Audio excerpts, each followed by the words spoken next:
Capítulo 3. Las neuronas y el sistema nervioso. Viajando por la autopista de la información original. Hasta ahora, hasta el más simple de los colegiales está familiarizado con verdades por las que Arquímedes hubiera sacrificado su vida.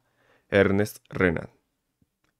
Considerando que el cerebro forma parte del cuerpo y que el agua es un componente significativo del cuerpo, no debería sorprendernos que el cerebro esté compuesto de agua en un 75%.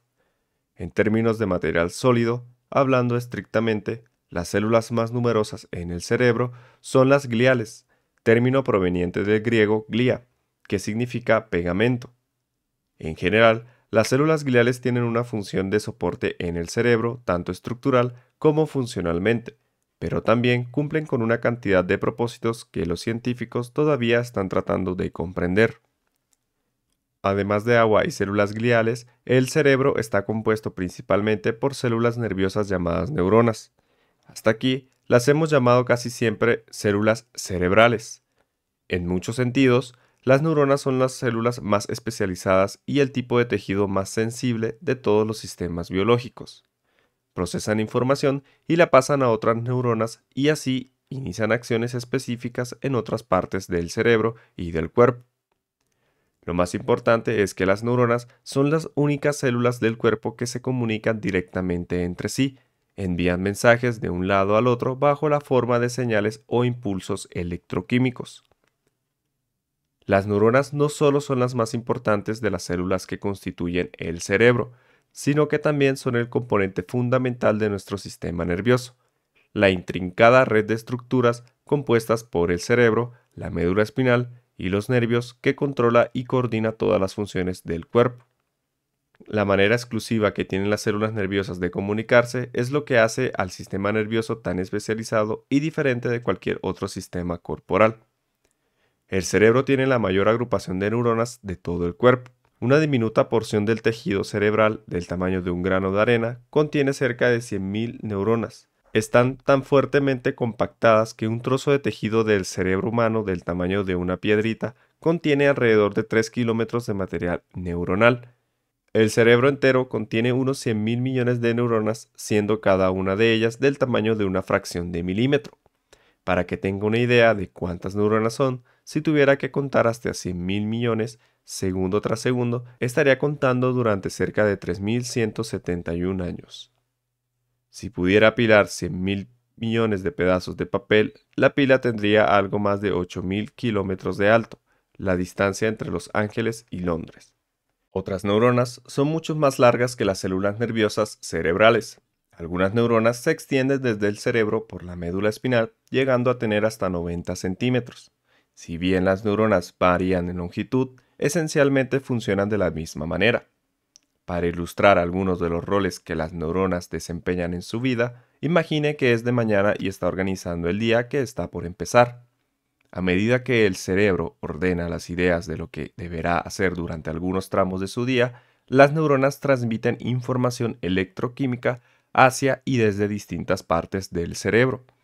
Las neuronas sensoriales envían información a su cerebro no solo acerca del entorno exterior, por medio de la vista, oído, olfato, gusto, tacto y presión, sino también acerca de su ambiente interno, incluidas las sensaciones de hambre, sed, dolor, temperatura, etc. Una vez que decide levantarse y emprender la acción, las neuronas motoras envían impulsos electroquímicos desde el cerebro por la médula espinal hacia el cuerpo, haciendo corresponder sus movimientos con el plan mental que usted ha construido. El método general de comunicación entre las neuronas es igual en todos los seres humanos. Sin embargo, las células nerviosas están organizadas en redes o patrones que delinean la conducta individual.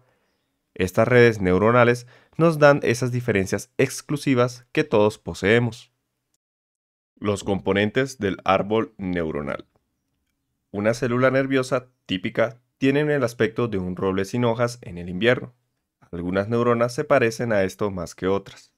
En la parte del árbol, donde se convergen las ramas grandes hacia el interior, hacia el tronco, se halla el núcleo o cuerpo celular de la neurona. El núcleo de una célula nerviosa, como los núcleos de cualquier otra célula, contienen información genética que se denominan ADN. la cual dirige la producción de proteínas necesarias para la estructura y función de la célula. El ADN de nuestras células nerviosas es casi igual al ADN de cualquier otra célula del cuerpo, excepto los glóbulos rojos que no contienen ADN.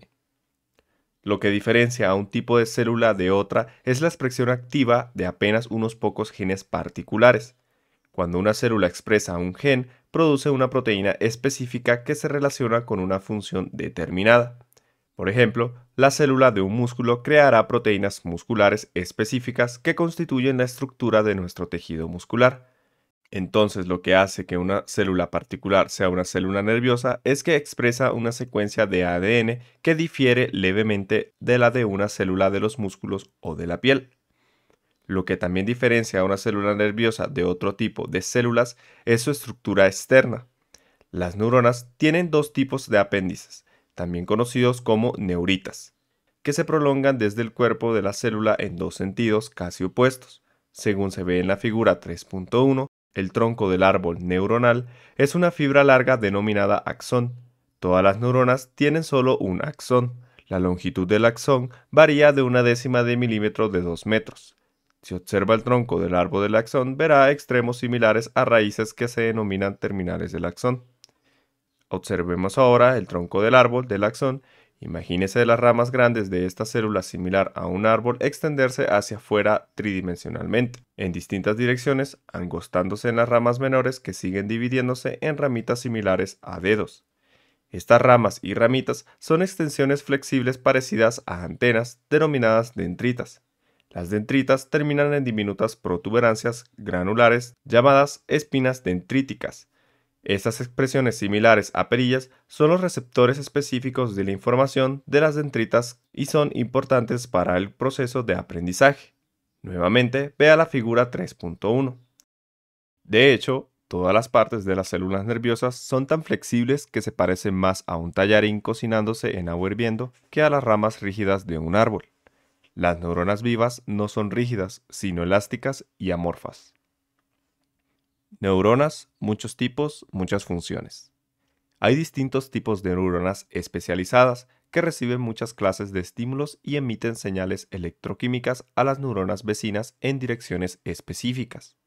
Las neuronas se califican por diversos factores, como su ubicación, su forma, el sentido en que conducen los impulsos y la cantidad de prolongaciones que poseen. Por ejemplo, las neuronas sensoriales reciben información tanto del exterior como del interior del cuerpo mediante nuevos sentidos, y envían esa información al cerebro o a la médula espinal. Las neuronas motoras transportan señales desde el cerebro a la médula espinal hacia el cuerpo, provocando que se produzca el movimiento o una función específica en un tejido o un órgano. Las neuronas también pueden calificarse según la cantidad, longitud y modo de ramificarse de las neuritas o ramas celulares. Por ejemplo, las neuronas unipolares tienen solo una neurita que divide una corta distancia desde el cuerpo celular en dos ramas. Las neuronas bipolares tienen un cuerpo celular alargado y de cada uno de sus extremos sale una neurita. Las neuritas bipolares, menos numerosas que las de otros tipos, tienen un axón y una sola dendrita. Las neuronas multipolares tienen una cantidad de neuritas de axón que surgen del cuerpo celular, poseen un axón y varias dendritas. La mayoría de las neuronas del cerebro y de la médula espinal son multipolares. Observe la figura 3.2 para comparar los distintos tipos de células nerviosas. Las neuronas también se clasifican según el tamaño. Las neuronas de Golgi tipo 1 tienen un axón largo que llega a medir hasta 1 metro de longitud. Los axones de estas neuronas se forman de fibras del cerebro y de la médula espinal, y también de los nervios periféricos que salen de la espina. Si está interesado en los nombres de estas neuronas, las células piramidales de la corteza cerebral, las células de Purkinje del cerebelo y las células motoras de la médula espinal son todos buenos ejemplos. Las células nerviosas más numerosas son las neuronas multipolares de axón corto conocidas como neuronas de Golgi tipo 2. Sus cortas ramas suelen terminar cerca del cuerpo celular y en algunos casos el axón, incluidos, puede estar ausentes. Las neuronas de Golgi tipo 2 tienen un aspecto similar al de una estrella. Estas células son las más comunes en la corteza del cerebelo y en la corteza cerebral. Las pequeñas células nerviosas que constituyen la materia gris del cerebro. La figura 3.2 muestra las células nerviosas de Golgi tipo 1 y tipo 2. Las neuronas se comunican mediante sus axones y dendritas en una especie de intrincado sistema de cables. Mientras el axón envía información electroquímica a otras neuronas, las dendritas reciben mensajes de otras células nerviosas. En términos de nuestra analogía con el árbol, las dendritas, ramas, reciben mensaje de las terminales de los axones, sistema de raíces, de otros árboles a los que se conectan y los pasan por el axón, tronco del árbol, a sus propias terminales de axones, raíces, las cuales tocan las dendritas de otro árbol, ramas y así sucesivamente. Esta es una imagen muy rudimentaria del modo en que se produce esta comunicación. ¿A qué me refiero con rudimentaria? Por empezar, nos parece útil a esta altura hablar de las neuronas como si se conectaran mediante un contacto directo. Lo asombroso es que las neuronas, de hecho, nunca se tocan entre sí. Siempre hay un espacio entre ellas que mida alrededor de una millonésima de centímetro de ancho, denominado sinapsis. El punto A de la figura 3.3 lo ayudará a visualizar el espacio sináptico entre las neuronas. También a los efectos de la simplicidad, si bien una neurona puede comunicarse con otras miles de células nerviosas de manera tridimensional, empezaré por describir de qué modo una célula nerviosa, neurona A, pasa un mensaje a otra célula nerviosa, neurona B.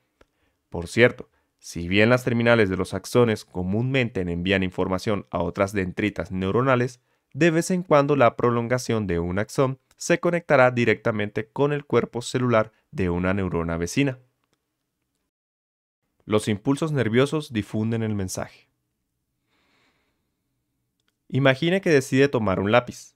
¿Cómo transmitiría a sus células nerviosas este pensamiento para provocar que su mano hiciera los movimientos necesarios para levantarlo? Hagamos un seguimiento de este proceso, muy simplificado, por supuesto. Primero, debe entender dónde y cómo se produce la comunicación entre los nervios. El sitio donde se inicia y conduce esta comunicación es una membrana celular o membrana de plasma de una neurona. Podría pensar en esto como en la piel de la célula nerviosa. Este límite externo continuo rodea cada neurona, incluido el cuerpo celular y sus prolongaciones. Esta membrana es tan delgada, cerca de 8 nanómetros o la 100.000ª parte de un metro, que no podría verla ni con un microscopio normal de luz. El punto B en la figura 3.3 muestra la membrana de una célula nerviosa. Tal vez recuerde el término ion de las clases de química de la escuela de secundaria. Un ion es un átomo con una carga eléctrica porque ha ganado o perdido un electrón en su estructura exterior. Los iones son importantes para nuestra explicación porque estos átomos cargados generan las señales eléctricas por las cuales se comunican las células nerviosas. La membrana celular de una neurona permite que ciertos iones se diseminen por su intermedio, pero restringe a otros. Los iones que más nos importan aquí son los iones de sodio y de potasio, que tienen cargas eléctricas positivas, y los iones de cloro, que tienen carga negativa. Cuando una neurona se encuentra en estado de reposo o sin estímulo, la superficie interior de su membrana celular tiene una carga negativa en relación a su entorno, porque dentro de la membrana celular existen menos iones cargados positivamente que fuera de la célula.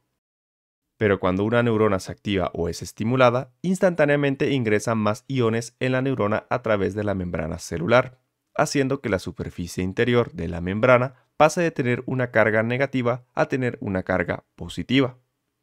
Este flujo de iones dura solo 5 milisegundos, pero es suficiente para propagar una corriente eléctrica llamada potencial de acción, que viaja por el axón. A nuestros fines, todo lo que debes saber acerca del potencial de acción es que cuando una célula nerviosa se excita, es decir, cuando alcanza un cierto umbral de carga eléctrica, se produce un rápido intercambio de partículas cargadas que fluyen todo a lo largo de su membrana hacia las terminales del axón.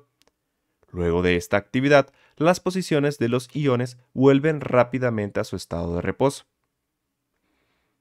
Una vez que se provoca un potencial de acción, es conducido a lo largo de la célula nerviosa con un efecto cascada, similar a una onda denominada impulso nervioso. Para visualizarlo, imagine que usted sostiene la punta de una soga. Si le da un golpe seco, como un látigo, generará una onda que viaja por toda la longitud de la soga. De manera similar, una vez que un estímulo es lo suficientemente fuerte para provocar que una célula nerviosa se encienda o dispare, esto genera un impulso eléctrico autopropagante, lo cual significa que no puede parar hasta que haya recorrido todo el camino hasta el final del axón. La corriente eléctrica avanza por el axón en un único pulso hasta que el impulso nervioso completo se descarga. Los científicos lo llaman ley de todo o nada o ley de Bowditch. Este libro nos referiremos al potencial de acción en una neurona o un conjunto de ellas empleando expresiones como cuando las neuronas se disparan, cuando las neuronas se activan o cuando las neuronas se encienden.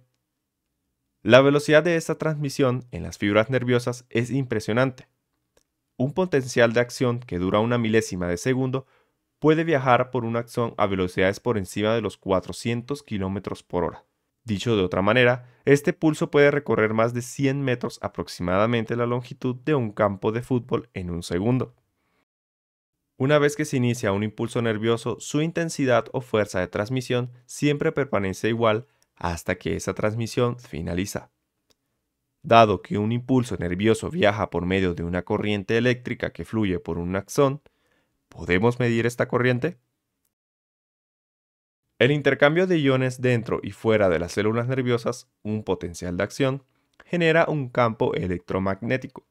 Durante la actividad cerebral, millones de neuronas se disparan al unísono y esto produce un campo electromagnético mensurable. Si alguna vez tuvo la oportunidad de ver en acción la tecnología EEG, en el cual se coloca electrodos en el cuero cabelludo de una persona para obtener una lectura de su actividad cerebral, lo que estuvo observando fue cómo se registraban estos campos de inductancia. Las células nerviosas que se disparan en tándem por todo el cerebro pueden producir distintos tipos de campos electromagnéticos, que significan diversos estados de la mente. Con el empleo de la tecnología EEG, los científicos incluso pueden vincular el aumento de actividad de esos campos electromagnéticos con regiones específicas del cerebro, relacionados con distintos procesos de pensamiento. Generamos impulsos eléctricos en nuestro cerebro de manera permanente, ya sea que estemos procesando información proveniente de nuestro entorno, abocándonos a nuestros propios pensamientos personales o durmiendo. Esto sucede en diversas partes del cerebro, en millones y millones de neuronas distintas, a cada segundo. En efecto, la cantidad de impulsos nerviosos que el cerebro humano genera en un día es mayor que la cantidad de impulsos eléctricos de todos los teléfonos celulares del planeta. Ahora, observemos más de cerca de qué manera se mueve la información de una célula nerviosa a otra. Cuando las neuronas transmiten señales bajo la forma de impulsos eléctricos, deben comunicarse entre sí a través de la brecha que las separa. Esta brecha entre la terminal del axón, emisor de la señal de una célula nerviosa, y la dendrita, receptor de la señal de su neurona vecina, es una conexión sináptica o sinapsis. Este término se origina en una palabra griega que significa conectar o unir. De apenas una milésima de milímetro de ancho, la brecha sináptica permite que los impulsos nerviosos continúen por su ruta desde una neurona a otra sin interrupción. El lado emisor de la brecha donde finaliza la terminal del axón, ilustrado como en el sistema de raíces del árbol en el punto A de la figura 3.3, se denomina terminal presináptica, porque una señal de ese lado de la brecha todavía no cruzó la sinapsis. El extremo receptor de la sinapsis donde la dendrita acepta la información es la terminal postsináptica, las ramas más extremas del árbol similares a dedos. Tenga presente que las neuronas no se vinculan en simple cadenas como los vagones de una carga de un ferrocarril, que van unidos unos tras otros, en una secuencia. De hecho, un axón puede enviar información a más de una célula nerviosa a la vez, en un proceso llamado divergencia. Cuando esto sucede, el mensaje de una célula nerviosa diverge o se disemina a múltiples células nerviosas vecinas. En potencia, una neurona crea una cascada de información que les puede enviar a muchos miles de otras neuronas. El proceso de la divergencia neuronal es muy parecido al de arrojar un canto rodado en el agua, el impulso se esparce en todas las direcciones. En otro proceso, denominado convergencia, una única célula nerviosa recibe de sus dendritas mensajes provenientes de múltiples células nerviosas, y luego hace converger estos diferentes pedacitos de información en una sola señal, que sale a través del axón. Imagina nuestro cuerpo roble con sus ramas, dendritas, que se esparce en todas las direcciones. Ahora piense en miles de árboles que flotan tridimensionalmente en el aire con sus sistemas de raíces terminales de axón, tocando una pequeña parte de la copa de nuestro árbol original. Todos esos árboles diferentes están enviando numerosas corrientes eléctricas a ese único árbol, y este está haciendo converger toda esa información en una sola vía a lo largo de su tronco hacia las raíces. La convergencia ocurre cuando actividad neuronal diseminada se ensambla perfectamente, de modo que todos los impulsos nerviosos se encuentran en unas pocas neuronas. Puede observar la figura 3.4 para ver la convergencia y divergencia. ¿Cómo levantar un lápiz? Muy bien, nuestro lápiz todavía está ahí tirado. ¿Qué debe suceder para que usted lo levante? Si se inclinara hacia él y lo tomara, una cascada de potenciales de acción se dispararía en una cantidad de neuronas de diferentes áreas de su cerebro para provocar la acción coordinada del movimiento en sus brazos y manos.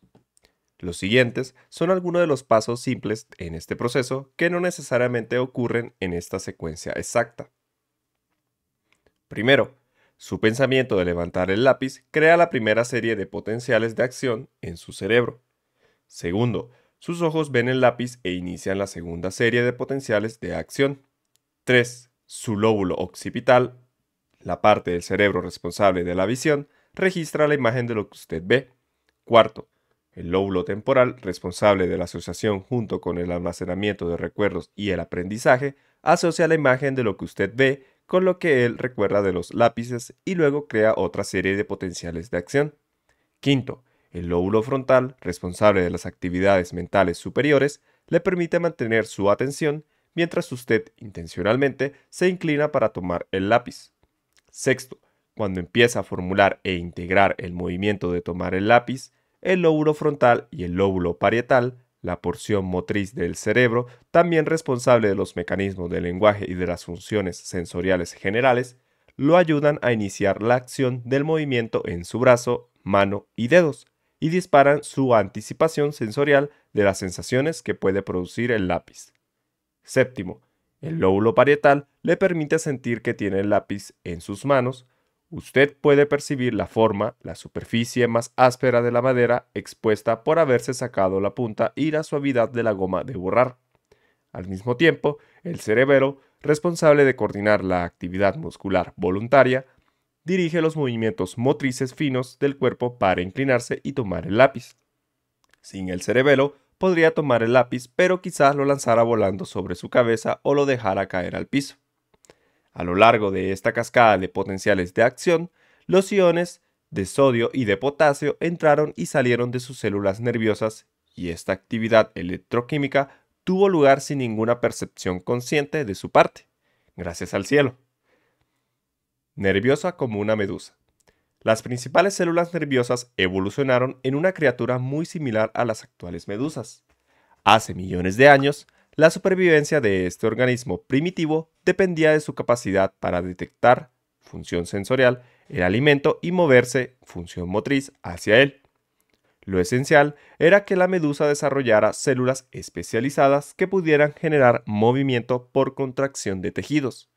Pero estos movimientos tenían que ser algo más que acciones al azar. La medusa necesitó un sistema que pudiera guiar sus movimientos con cierto grado de conciencia y coordinación, de modo que fuera capaz de interactuar con mayor eficacia en su medio ambiente. Un sistema semejante requería la capacidad de recibir mensajes sensoriales del entorno y conducir esas señales a las células que se habían especializado en producir movimiento. En esencia, eso es lo que hace el sistema nervioso. Percibe el entorno y luego responde de manera apropiada mediante el movimiento y la acción, a veces de manera voluntaria, y a veces de manera involuntaria. En otras palabras, la medusa necesitó una conciencia o inteligencia rudimentaria y un sistema nervioso simple para posibilitar un nivel inicial de conciencia. En consecuencia, esta criatura desarrolló las células nerviosas y las funciones sensoriales y motrices de uno de los primeros sistemas nerviosos. Los mecanismos neurológicos simples que evolucionaron en la medusa y en otros organismos primitivos fueron adaptaciones tan eficaces que se convirtieron en la norma de la evolución. Todas las células nerviosas, ya sean de medusas, de otros animales o de seres humanos, funcionan bajo los mismos principios electromecánicos básicos de conducción de la información. En la actualidad, los seres humanos nos comportamos y respondemos a nuestro entorno empleando los mismos procesos que evolucionaron en la medusa hace millones de años. ¿Cómo es que la naturaleza dio el salto cuántico desde los sistemas nerviosos más primitivos hacia el cerebro humano?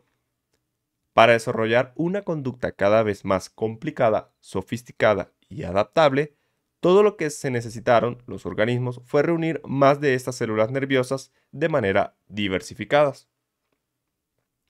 Cuando las neuronas se interconectan en redes neurológicas cada vez más intrincadas, la comunicación entre ellas se multiplica exponencialmente. Es una simple correlación a medida que la comunicación entre las neuronas se incrementa. La inteligencia se expande y los organismos son capaces de comportarse dentro de su medio ambiente de un modo cada vez más avanzado y adaptable. En esencia, podemos aprender a recordar, crear, inventar y modificar nuestra conducta más rápido que cualquier otra especie. Debido al tamaño de nuestro agrandado cerebro, los seres humanos, a causa de la enorme cantidad de células nerviosas interconectadas que le dan a nuestro cerebro tanto un tamaño enorme como una insuperable complejidad, nos encontramos en la cima de la cadena de mando. Los mensajeros químicos hacen la conexión. Ahora, echemos un vistazo más de cerca a la manera en que los impulsos nerviosos viajan de una neurona a otra. ¿Cómo cruzan esa brecha sináptica? Cuando un impulso nervioso viaja por una neurona hasta el extremo mismo del axón, alcanza la terminal presináptica que está en el extremo emisor de la brecha sináptica. En la terminal presináptica hay minúsculas vesículas sinápticas que almacenan mensajeros químicos denominados neurotransmisores. Los neurotransmisores le pasan información importante a otras células nerviosas a través del diminuto espacio sináptico en dirección a otras partes del cuerpo, para orquestar funciones específicas. El punto A de la figura 3.5 ilustra estas vesículas rellenas de neurotransmisores. Los neurotransmisores, por ejemplo la serotonina o la dopamina, también producen los estados de ánimo que condimentan nuestras experiencias. Son la razón por la que a veces llevamos a cabo una actividad y nos sentimos felices, mientras que en otras ocasiones, cuando realizamos la misma actividad, tenemos un conjunto de emociones diferentes. Si, como la mayoría de la gente, usted pasa por distintos estados de ánimos en el curso del día, del entusiasmo o de un estado positivo a sentirse deprimido, irritable o fatigado, habrá experimentado los efectos de los neurotransmisores. La química cerebral que creamos diariamente por nuestros propios pensamientos determina cómo nos sentimos. Piense en las vesículas del final de la terminal del axón como globos de agua diminutos, construidos especialmente, y en los neurotransmisores como los fluidos contenidos en los globos. Solo los conjuntos de terminales y neurotransmisores que concuerdan entre sí pueden funcionar juntos. Igual que un rayo, la actividad electroquímica de un impulso nervioso provoca la explosión de una o más vesículas, y cada vesícula que explota libera miles de moléculas neurotransmisoras. Con cada impulso nervioso, algunas vesículas estallan mientras otras no son afectadas, de modo que se emiten ciertos neurotransmisores mientras que otros mensajeros químicos no son liberados. ¿Qué determina cuáles son los neurotransmisores que serán liberados? Los impulsos nerviosos no son todos iguales. Cada impulso eléctrico que viaja por la neurona tiene una frecuencia específica o magnitud de carga, y cada tipo de neurotransmisor responde a una frecuencia diferente. Así, un impulso electroquímico específico provoca que una vesícula en particular explote y descargue un neurotransmisor correspondiente a esa frecuencia específica. Imagine a estos mensajeros químicos, si lo desea, como un diminuto ferry que cruza un canal y fondea del otro lado en un muelle en el destino correcto. En la dendrita receptora, cada neurotransmisor fondea en o se vincula con un sitio receptor químico como una llave que encaja en la cerradura correspondiente. La forma del neurotransmisor debe concordar con la forma del receptor. Los puntos B y C en la figura 3.5 muestran este modelo de la llave y cerradura. En el muelle donde fondean del otro lado, los neurotransmisores liberan a sus pasajeros, quienes tienen obligaciones específicas. Los individuos que abandonan el ferry pueden viajar por la misma autopista, pero tienen distintos propósitos. Algunos pueden ir a su casa a descansar, otros al trabajo, algunos salir de vacaciones y otros incluso pueden trabajar como policías del mismo ferry. Este es análogo a lo que hacen los neurotransmisores. Cruzan la brecha entre la neurona que los libera y la célula nerviosa vecina. En el extremo receptor de la brecha provocan la liberación de químicos específicos que influyen en la actividad de la célula nerviosa más próxima. A su vez, esto influye en la próxima neurona receptora y así sucesivamente. El intercambio eléctrico-químico. ¿Se ha dado cuenta de que los impulsos nerviosos empiezan siendo eléctricos en su naturaleza, después se tornan químicos y luego vuelven a ser eléctricos? En otras palabras, los impulsos eléctricos que generan las neuronas se transmutan en impulsos químicos en la sinapsis por medio de los neurotransmisores. Estos mensajes químicos estimulan complejas interacciones moleculares, incluido flujo de iones que disparan impulsos eléctricos en la neurona vecina. Cuando se alcanza un cierto umbral eléctrico, se activa la neurona contigua y dispara un potencial de acción que hace que el mensaje siga a lo largo de la célula nerviosa receptora.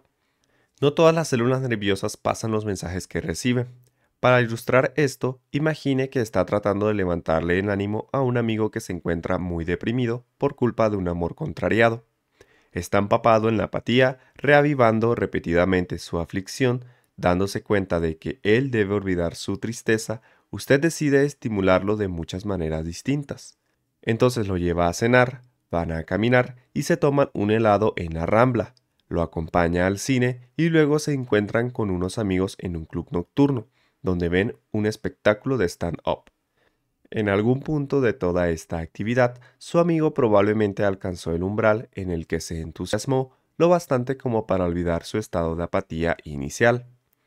Las células nerviosas pasan de un estado de reposo a un estado de excitación de un modo muy similar a como lo hizo su amigo.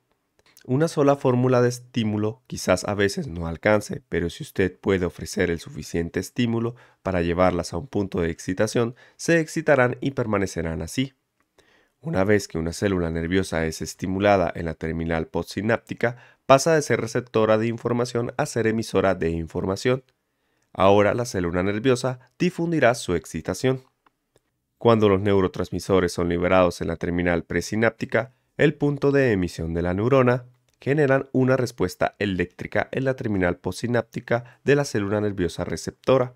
Este impulso eléctrico debe viajar de la dendrita receptora al cuerpo de la célula y de ahí por el axón antes de que el neurotransmisor cumpla su tarea.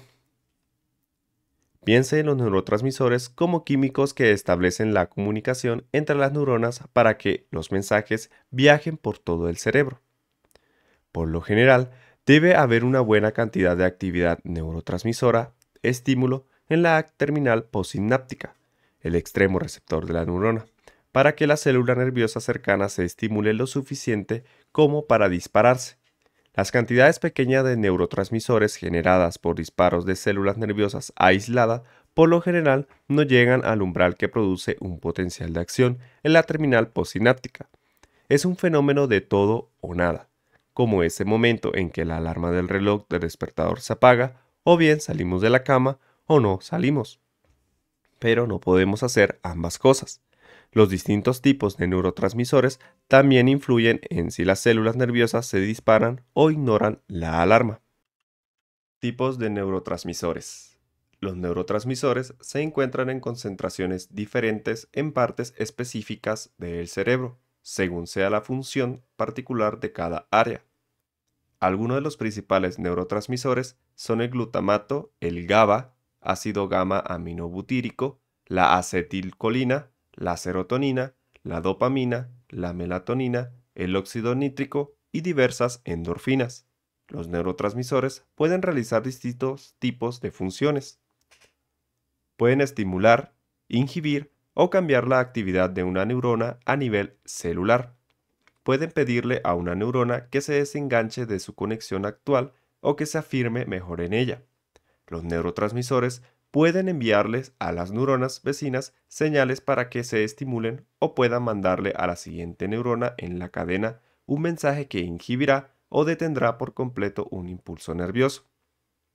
Incluso pueden cambiar el mensaje mientras éste está siendo enviado a una neurona, de modo que se transmite un nuevo mensaje a todas las células nerviosas relacionadas con ella. Cualquiera de estas actividades puede ocurrir en una milésima de segundo. Tenemos dos tipos de neurotransmisores en el cerebro y en el sistema nervioso. Los neurotransmisores excitadores estimulan o activan las transmisores nerviosas. Cambian el estado eléctrico de la membrana postsináptica, permitiendo que se inicie el potencial de acción en la célula próxima. Estos tipos de químicos, en la adecuada combinación, permiten que se produzcan nuestras funciones mentales a una velocidad inimaginable. El principal neurotransmisor cerebral excitador es el glutamato. Cuando es liberado desde la terminal presináptica emisora, el glutamato se pega al receptor en la terminal postsináptica de la célula vecina. Así cambia el estado eléctrico de la célula postsináptica para que haya una mayor posibilidad de que se dispare un potencial de acción. Por el contrario, los neurotransmisores inhibidores hacen exactamente lo que su nombre dice: inhiben o detienen la actividad en la siguiente célula y finaliza la excitación en la terminal postsináptica de la célula nerviosa receptora. El principal neurotransmisor inhibidor es el GABA. Cuando es liberado en la terminal presináptica, el GABA también se pega a los correspondientes receptores postsinápticos. Sin embargo, el GABA hace que haya menos probabilidades de que se genere un potencial de acción. Sin el GABA, las células nerviosas se dispararían de manera tan repetitiva que se sobreestimularían, provocando daños significativos e importantes desequilibrios en el cerebro. Las neuronas fácilmente pueden asociarse y conectarse con muchas neuronas diferentes. También tienen la capacidad de encender y apagar impulsos al instante, a voluntad, converger información en una única célula y divergir actividad eléctrica en una miríada de direcciones diferentes. De un modo instantáneo, las neuronas también se conectan y desconectan entre sí en distintos espacios sinápticos. Teniendo en cuenta la complejidad de estas células, la ciencia biológica está empezando a comprender que poco sabemos del funcionamiento interno y de la interconectividad de las neuronas.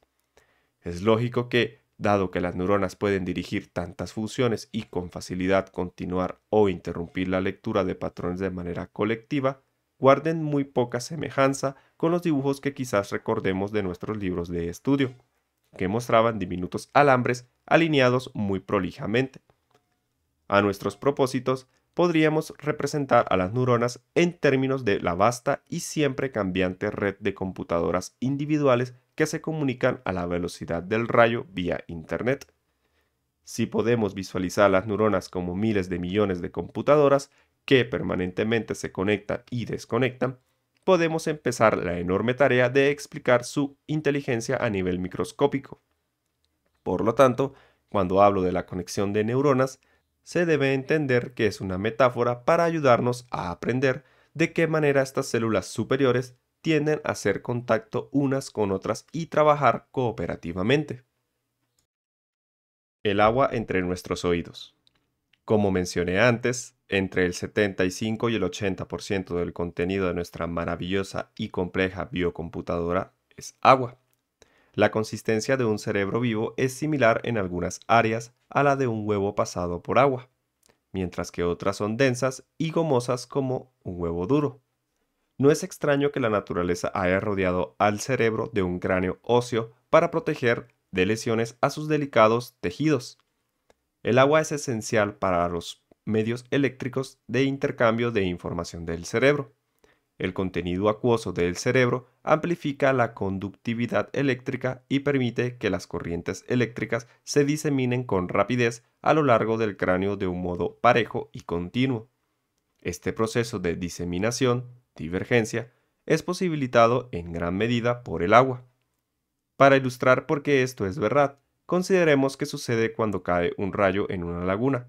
Si nos encontramos dentro de ella, aunque estemos a 1 kilómetro del punto de impacto del rayo, podremos electrocutarnos, porque la corriente eléctrica viajará a velocidades inimaginables por el agua, en todas direcciones. De manera similar, el agua del cerebro actúa como un conductor para posibilitar las cargas eléctricas. El agua suministra el medio perfecto para que estas partículas cargadas se diseminen con rapidez y libertad por el entorno interior y exterior de la célula nerviosa. Y ahora el sistema nervioso. Otras partes del sistema nervioso, además del cerebro mismo, conducen impulsos hacia y desde el cerebro. Son los nervios. Un nervio puede ser uno o más atados de fibras de células nerviosas que se ramifican por todo el cuerpo, formando parte de un sistema que transmite impulsos de sensación, movimiento, etc. Entre el cerebro o la célula espinal y todas las otras partes del cuerpo, los nervios son extensiones del cerebro. El sistema nervioso sirve para conectar el entorno con el cuerpo con el cerebro y el cerebro con el cuerpo. Fundamentalmente, el sistema nervioso, como un todo, activa, controla y coordina las funciones corporales, integrando las vastas complejidades del tejido viviente dentro de un orden y una armonía.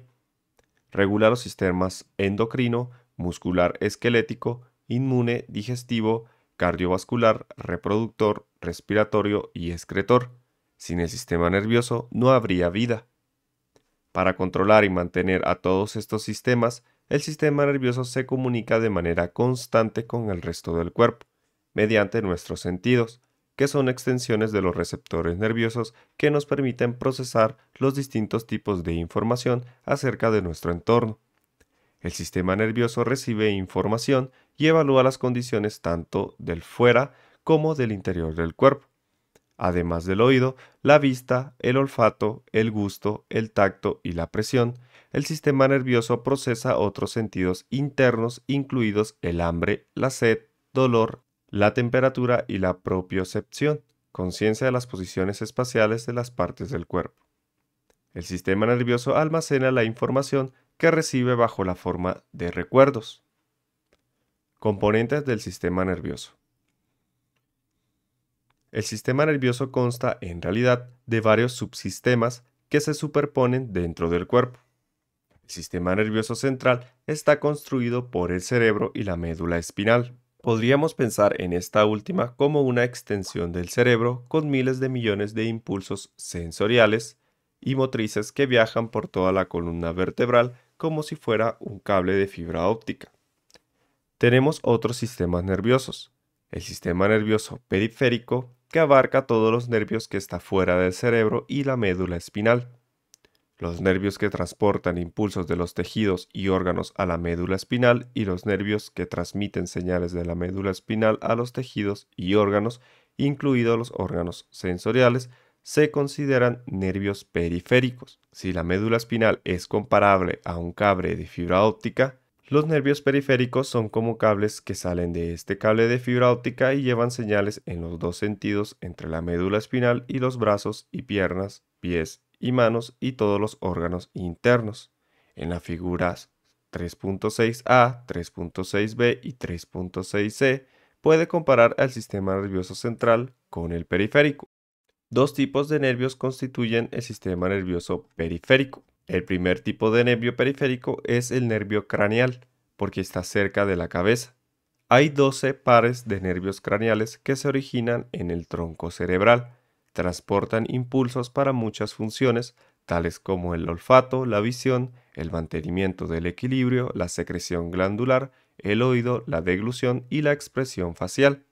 La figura 3.6c le permite visualizar algunos de los nervios craneales. El segundo tipo de nervio periférico está formado por los 31 pares de nervios raquídeos que salen de las vértebras o de entre ellas a ambos lados de la médula espinal. Cada nervio raquídeo se ramifica y se conecta con una región específica del cuello, del tronco o de las extremidades y responsable de sus funciones, movimientos y sensaciones. Las figuras 3.6b y 3.6c clarifican de qué manera los nervios periféricos salen de la columna vertebral y se comunican con los músculos y tendones, mientras que otros nervios periféricos se conectan con diversos órganos. Nuestra inteligencia involuntaria subconsciente. Dentro de los sistemas nervioso central y periférico se encuentra el sistema nervioso autónomo o vegetativo. Es el sistema de control automático y autorregulado del cuerpo, y sus raíces están en el mesencéfalo o cerebro medio, el área justo debajo de nuestro neocórtex y una de las tres grandes divisiones del cerebro. Vea la figura 3.7. El mesencéfalo es el área responsable de las funciones automáticas del cuerpo.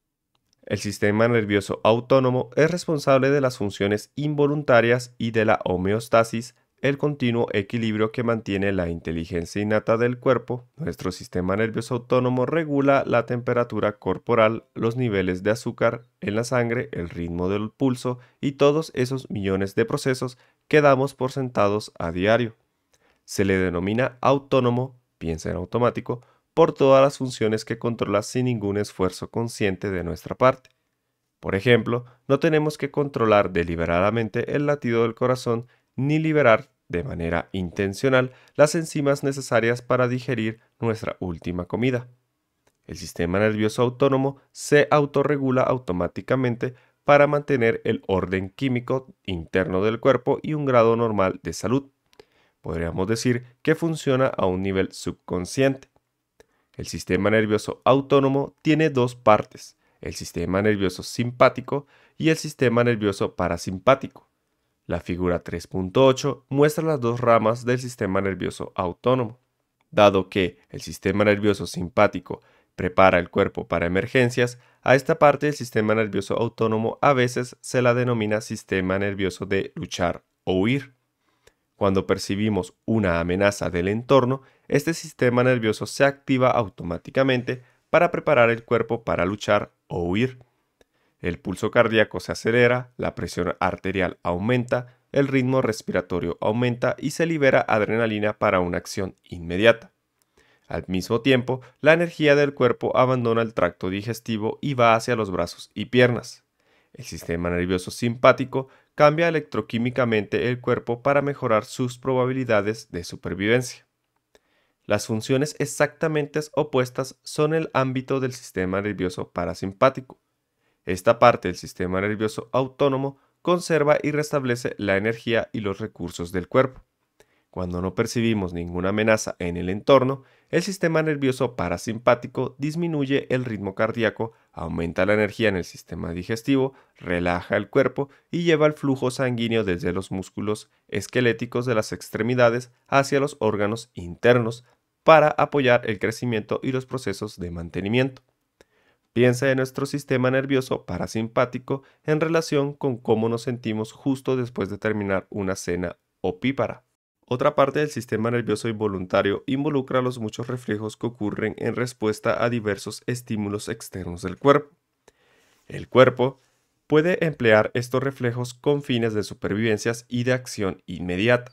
Por ejemplo, cuando el médico golpea nuestra rodilla justo debajo de la rótula con un martillo de goma, de inmediato la pierna da una patada involuntaria. Cuando apoyamos la mano en una olla caliente, la mano se aleja automáticamente. Si entramos en una habitación iluminada, después de haber estado en la oscuridad, las pupilas se contraen. Estas rudimentarias acciones musculares son dirigidas por el tronco cerebral y el cerebelo. Son respuestas primitivas que se codificaron a lo largo de millones de años de adaptación. Ahora que tenemos las bases para comprender las funciones más instintivas del sistema nervioso involuntario, funciones derivadas de nuestro sistema nervioso autónomo o automático, podemos apreciar la importancia de todas sus responsabilidades. Esta es nuestra naturaleza subconsciente y alberga a una inteligencia o mente que es capaz de controlar las innumerables funciones corporales que se desarrollan momento a momento a nivel celular y a gran escala. Sin nuestro esfuerzo o atención consciente, este asombroso sistema diseñado de manera brillante automáticamente sostiene nuestra vida misma y cuando no se interrumpe mantiene nuestro nivel de orden interno o salud. Nuestra naturaleza voluntaria consciente. Como seres humanos tenemos el privilegio de poseer la capacidad de actuar voluntaria y conscientemente. Tenemos libre albedrío para hacer y ejecutar elecciones relacionadas con qué queremos pensar, qué queremos recordar, qué aptitudes queremos desarrollar y qué acciones queremos realizar. Usamos el cerebro y el sistema nervioso para ejercer un control voluntario sobre nuestras decisiones, se trate de comer, caminar o sentarnos a leer un libro. Y controlamos nuestros músculos para llevar a cabo lo que elegimos. Nuestros deseos y acciones derivan de nuestro libre albedrío. Por eso podemos decir que tenemos un sistema nervioso voluntario que alberga a nuestra mente consciente y al libre albedrío para tomar y ejecutar las decisiones que se encuentran bajo nuestro control voluntario. El asiento de nuestro libre albedrío, el sistema nervioso voluntario, se ubica en la parte del cerebro llamada neocórtex. Puede pasar la figura 3.7 para ver el neocórtex. Lo que nos hace humanos, lo que nos brinda la fuente de nuestra naturaleza humana es la interacción entre el sistema nervioso involuntario y el sistema nervioso voluntario. Por una parte, el sistema nervioso voluntario se encuentra bajo nuestro control consciente y nos da el libre albedrío para hacer lo que queremos. Por una parte, el sistema nervioso voluntario se encuentra bajo nuestro control consciente y nos da el libre albedrío para hacer lo que queremos. Al mismo tiempo, el sistema nervioso autónomo es controlado por nuestra inteligencia subconsciente que suministra y regula todas esas innumerables reacciones electroquímicas que le dan vida al cuerpo y sostienen todo lo que hagamos y sintamos. La figura 3.9 brinda una visión global del sistema nervioso con sus partes y componentes. Espero que esté empezando a apreciar por qué hemos comenzado la exploración del cerebro enfocándonos en el ámbito celular. Nuestras células nerviosas fueron diseñadas por la naturaleza para permitir que la comunicación se desarrolle exponencialmente. Podemos usar las mismas conexiones y circuitos neuronales del cerebro para producir cada vez distintos neurotransmisores para crear una infinita variedad de pensamientos, sentimientos, acciones, estado de ánimos y percepciones.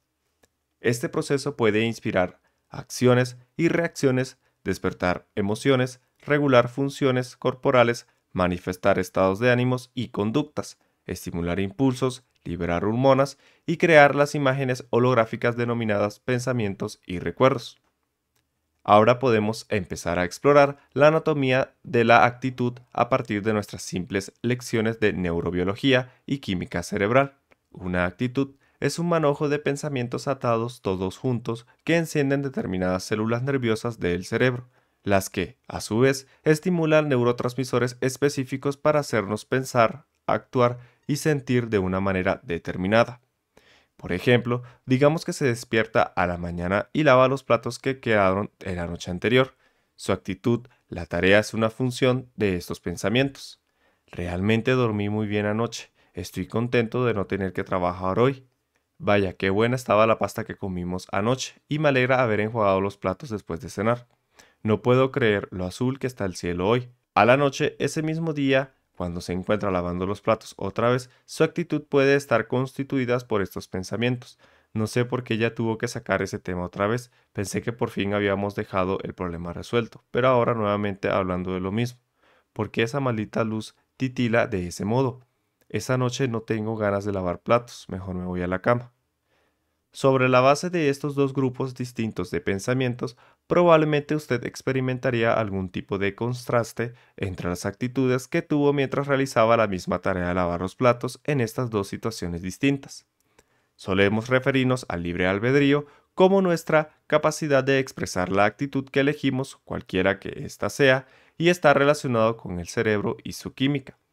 Por extensión, el libre albedrío es lo que hace a los seres humanos tan diferentes entre sí. La próxima vez que empiece una tarea, considere de qué manera sus pensamientos afectan la danza química que se produce en su cerebro. Si nuestro cerebro es el motor que nos suministra energía en la vida cotidiana, resulta una muy buena idea saber cómo funciona y cómo podemos controlarlo, de modo que podamos llegar a donde queremos ir. Aquí está el sentido principal de este material. El conocimiento es poder. El poder es control. Trabajamos con miras al punto donde tengamos la capacidad de controlar nuestro estado mental químico, nuestra vida y en última instancia nuestra realidad personal. Lo asombroso es que nuestro estado mental químico y nuestra vida están tan entrelazados que efectuar un cambio en uno significa que el otro también cambiará. En el capítulo 4 explicaré cómo ha evolucionado el cerebro hasta aquí en la historia de la humanidad. También lo familiarizaré con los distintos mojones, regiones y subestructuras del cerebro para que pueda comprender mejor cómo procesamos los pensamientos internos y las reacciones externas. A medida que empecemos a unir todo esto, comenzará a comprender más por qué usted es como es.